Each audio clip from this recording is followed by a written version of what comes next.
Quisiera que hablemos ahora, Alejandro, de tres momentos en tu vida ligados a tu trabajo, pero sobre todo tres momentos en tu vida. El primero de ellos,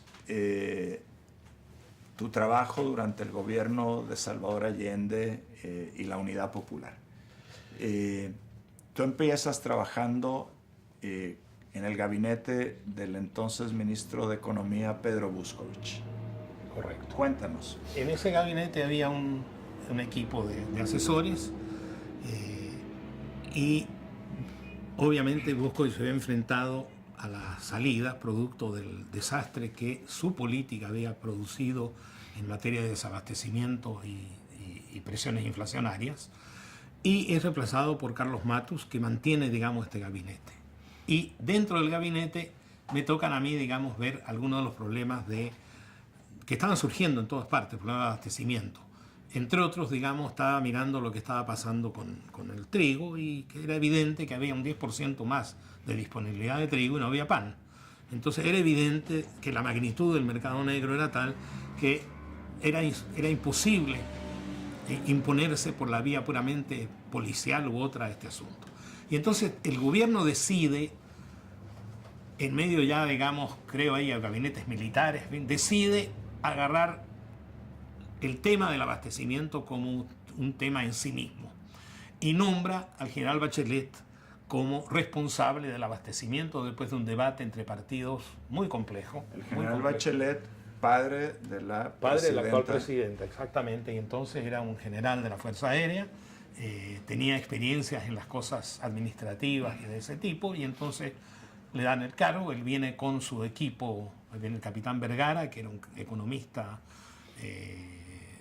respetado y un buen piloto de guerra, en fin, o sea, tiene un equipo de gente él y un equipo de civiles que están formados por su cuñado, que después fue un importante funcionario del BID, y por mí, que yo era encargado del abastecimiento y del acceso, digamos, del acceso, por decirlo, o de la distribución, y Máximo Ojeda era encargado de recibir, asegurarse que las empresas estatizadas de distribución estuvieran debidamente controladas. Y efectivamente ese control quedó superado por los debates políticos sobre si había abastecimiento directo o si se iba a usar, digamos, la red comercial como fuente de distribución de alimentos. Y de hecho, digamos, el Partido Comunista era partidario de mantener la red comercial de pequeños comercios, y los otros partidos decían que no, que había que ir al abastecimiento directo, y entonces tenía que salir en camiones. Y yo tenía un equipo, dos asesores muy generosos, bueno, que manejaban computador, que tenía los cuadros, digamos, establecidos de cuánto debe caer en cada una de las poblaciones, y no sacabas nada porque si tú sabías que había una disponibilidad X de pollos, por decir algo, y tenías 20 locales, resulta que no tenías los pollos, sino que a ese lugar había llegado un camión que repartió, digamos, desde otra consigna política los pollos que logró. Entonces, el caos en el abastecimiento llegó a un nivel verdaderamente extremo, al extremo que hubo una decisión política de racionamiento. Recuerdo cuando en Brasil estaban empezando el programa Hambre Cero, sí, que tú aconsejaste al entonces ministro especial de Hambre Cero, José Graciano Silva, actual director general de la FAO, decir: no te salgas del mercado. Esto por tu experiencia en la Unidad Popular. Exactamente, porque esas cosas es muy bueno, digamos, que quien esté haciendo teoría tenga tiempo de funcionario público para darse cuenta qué significa estar metido en el sistema de decisiones inmediatas de corto plazo y otras que difícilmente, digamos, no tienen consecuencias que las trasciendan. Entonces, lo que tú cuentas no fue con Brasil, además de que fue en el caso de Brasil, en una conferencia todavía antes de que surgiera el FOME Cero, cuando Graciano todavía estaba en la universidad, pero nos tocó como misión, ya después del golpe, FAO tiene una misión, apenas gana, digamos, ganan en Honduras, en Nicaragua, los sandinistas. era un equipo de asesores de la FAO para el asunto de la distribución.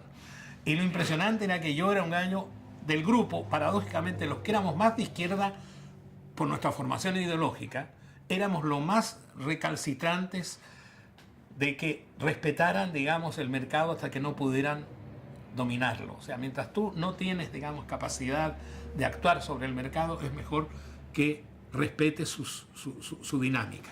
Y te muevas precisamente en aquellos márgenes que tienes, digamos, poder político suficiente para alterar su orientación perversa, que normalmente es la que tú no deseas, pero que se da a pesar tuyo y por encima de tu poder.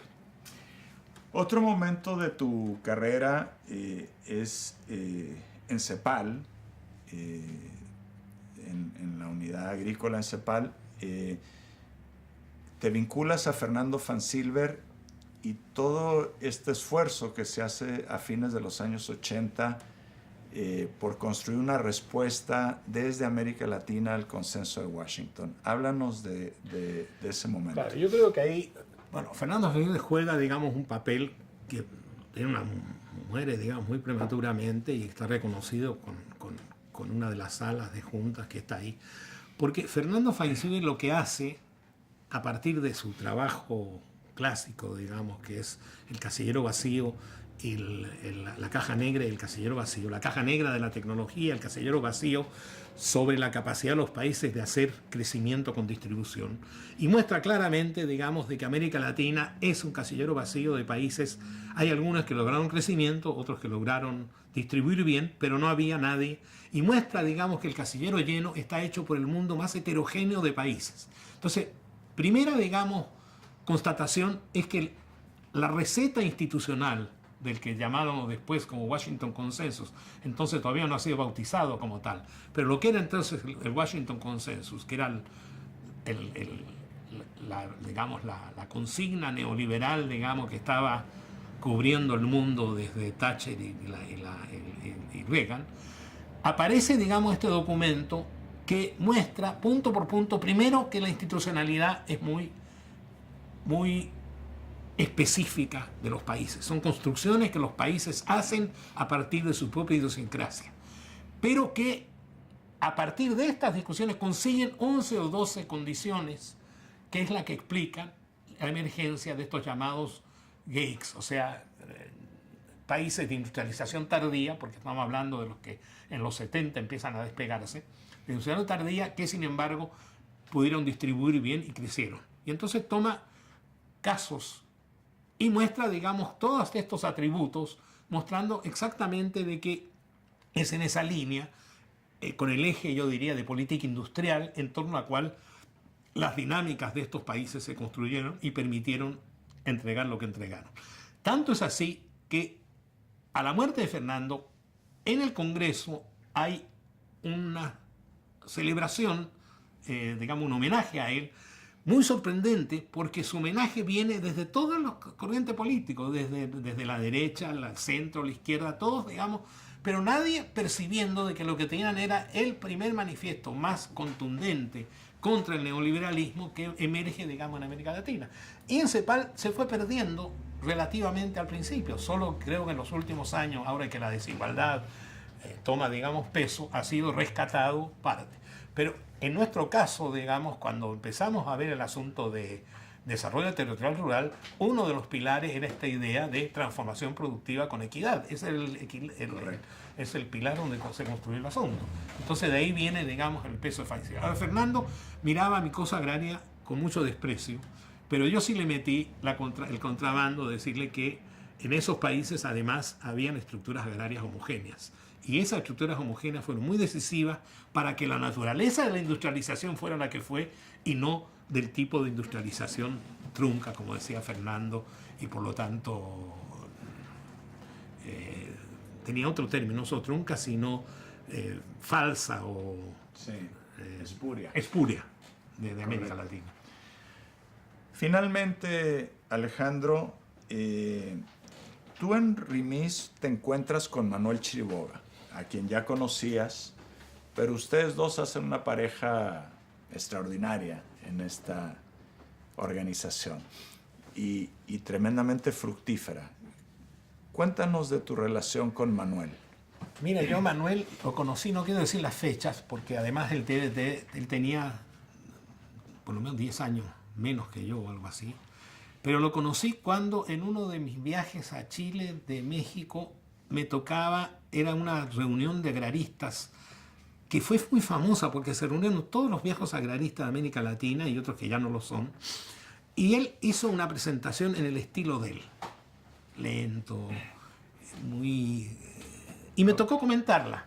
Y entonces era el contraste entre una presentación analítica y una presentación de un tipo arrebatado, digamos, por qué sé yo. Y bueno, no te diré que no se hizo mucha amistad, pero por lo menos tuvimos una larga conversación y un cierto respeto por nosotros. Ahora, cuando se dio la posibilidad de que él se incorporara, bueno, yo me alegré mucho, primero porque lo había leído mucho, en segundo lugar, de las cosas que leí, había muchas cosas que hemos compartido, o sea, que él ha citado trabajos míos, citado trabajos de él, y por lo tanto me parecía un alma gemela y más que complementaria, de debate también, porque él, que era bueno, pero bueno, o sea, cuando los tocaba calificar a los alumnos, él tenía que recambiar las calificaciones mías porque las encontraba demasiado crueles con los alumnos y éramos coprofesores del mismo.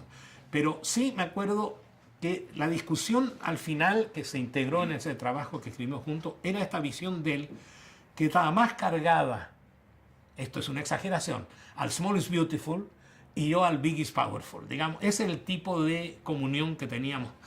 Pero la sabiduría de él sobre esta manera lenta pero sustantiva de poner sus argumentos, llegó un momento que le dije, bueno, weón, tú eres como el hermano mayor en todas estas cosas. O sea, siempre tienes una salida a un dilema como el que vivimos nosotros acá, por ejemplo, sin entrar en detalles, pero a un dilema que enfrentaba esta institución y que no sabías cómo sacarlo. Y entonces él muy fácilmente dijo, mira, yo creo que tal cosa.